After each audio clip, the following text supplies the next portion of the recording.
Today we have an unusual assembly, a fellowship of two mothers. One is pretty old, the other is rather young. But if you look closely, this is the coming together of two testaments. At this point, Elizabeth represents the Old Testament. Mary stands for the New. And when Elizabeth hugs Mary, it is Old Testament hugging the New Testament. It's a very wonderful situation. If you read it closely, try to understand the inner meaning of what is happening there. It's a very, very beautiful scene. Modern times, nowadays we don't use it, but we used to talk about generation gap, differences between generations. Now, one purpose for which John the Baptist came to the world, as said in the last part of the last book in the Old Testament, Malachi, that John came to reconcile generations, to turn the hearts and minds of young people towards the older one, and to turn the hearts and minds of the older people towards the young.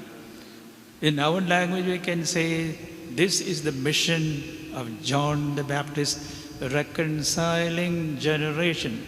We know and acknowledge this is an urgent need in every age, reconciling generation, because history is a continuity, it is a flow. Today follows yesterday, and tomorrow follows today. There is no break. We say today is today, tomorrow is tomorrow, yesterday is yesterday. No. East is the east and west is the way the twain shall never meet. It is Chinese way of saying it. But we know east will beat the west.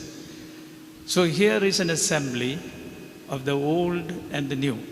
The new is born out of the old. Remember that. It is not the new all of a sudden comes out suddenly on a fine morning. No. It is the continuation of what happened yesterday. Now our friend there is singing. Somebody taught him to sing. Not that one fine morning he woke up and started singing. No. He learned to sing. So what we are today, what we do today, is the result of all the things, the inventions, discoveries accrued to this moment. Even science is that. Science is also a progression. So the fellowship between Elizabeth and Mary is the coming together of the Old Testament and the New Testament. Remember that these two ladies, one is pretty old as I said, they respect each other. The second purpose for which Mary came to Elizabeth's house, number one, to say hello to her. Number two, to serve her. Chusrushika. And St. Luke specifically says, for almost 3 months, Mary stayed with Elizabeth. What does it mean? Till almost the birth of John the Baptist. For 3 months, Mary was with Elizabeth, ministering unto her. This is ministry. This is wonderful. We need to read these lines into it. Read between lines. Mary visited Elizabeth as directed by Archangel Gabriel, just to greet her, to show her respect. Plus, she wanted to stay with Elizabeth, which means Jesus is staying with John the Baptist. Mary is staying with Elizabeth. Now, this is the actual fellowship. What happens when two people meet? Normally, we think otherwise. In this situation, Elizabeth may become the laughing stock of the community because she is almost 100 years old, something around that. But how can a grandma, she is not still a mother, but has the age of a grandma, how can she give birth to a child? So people start laughing. In the Syriac language, you have heard about Bar Hebraya. There's a book by Bar Hebraya, Laughable Stories. I don't know, I have a copy with me, that is available elsewhere, I have no idea. So this is a laughable story. This pretty old woman is going to give birth to a child. And people start smiling. What is happening here? In such a situation, she kept aloof from the community for almost 5 months. It is said in the Gospels that Elizabeth, she was hiding, almost physically hiding in a place because people will start laughing. That is her situation. Look at Mary. If we look closely, Mary is in a very, very critical situation. It's a very risky situation. So she is happy. What is the risk? When an unmarried girl is to give birth to a child, that is the end of the story. She will be stoned to death.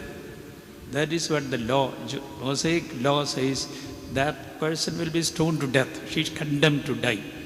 She knows that. But she is happy. How can you explain that? When Mary meets Elizabeth, she is overflowing with joy. Again, this becomes unbelievable. Now, I want to ask a question to myself and a question to you all individually.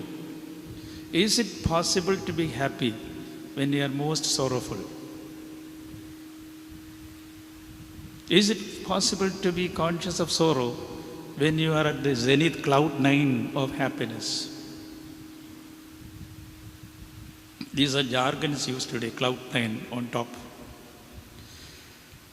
But knowledgeable people tell us that the consciousness of death at the moment of extreme joy, that is the meaning of life. The conscience of joy at the zenith of sorrow is the meaning of life. For me, both these are the same. Consciousness of sorrow, death at the time of general happiness, and the consciousness of joy in an environment of all-round sorrow. Both are, this is the reality of life. Here, Mary is in a very, very risky situation, but she is happy. Elizabeth confronts her. You are the mother of God. How come that the mother of my Lord is coming to me? Perhaps Elizabeth is the first person to call Mary Theotokos, Deva Madhava, the mother of my Lord. We are just repeating it. You know, some Protestant churches never use the word mother of God, Theotokos in Greek. But Elizabeth uses, this is the mother of my Lord. So she is happy. And Mary becomes a prophetess at that point. Elizabeth also becomes a prophetess. Elizabeth says, you are blessed because you believed what you are told by God. And Mary says, people will call me blessed. That is why even today we call Bhagavati. Generations to come will address me as blessed. By whom? Blessed by God. You are filled with God's grace. What did Archangel Gabriel tell Mary? Hail Mary, full of grace. Mariam, you are full of the grace of God. ദൈവകൃപയാണ് നന്മയെന്നല്ല പ്രയോഗിച്ചിരിക്കുന്നത്, ദൈവത്തിൻ്റെ കൃപ. Mary, you are filled with the grace of God. ദൈവത്തിൻ്റെ കാരുണ്യം കൊണ്ടും കൃപ കൊണ്ടും നീ നിറഞ്ഞിരിക്കുന്നു. Now she is filled with the Holy Spirit. She is full of the grace and mercy of God. And she becomes a prophetess and repeats the very same words which she read in the scriptures, where the mother of Samuel, Hannah, when she repeats these words in the Old Testament, you can go, you are interested, you can go to the beginning part of the book of 1 Samuel, where Hannah says this will happen to people who are proud, this will happen to people who are humble and poor. The very same words are repeated by Mary. What does it show? Mary, she never went to a university, but she knew the scripture very well. She read the Bible. All ladies here, all the gentlemen sitting here, boys and girls, if available. This is a lesson to be learned from Saint Mary, the mother of God, our own mother.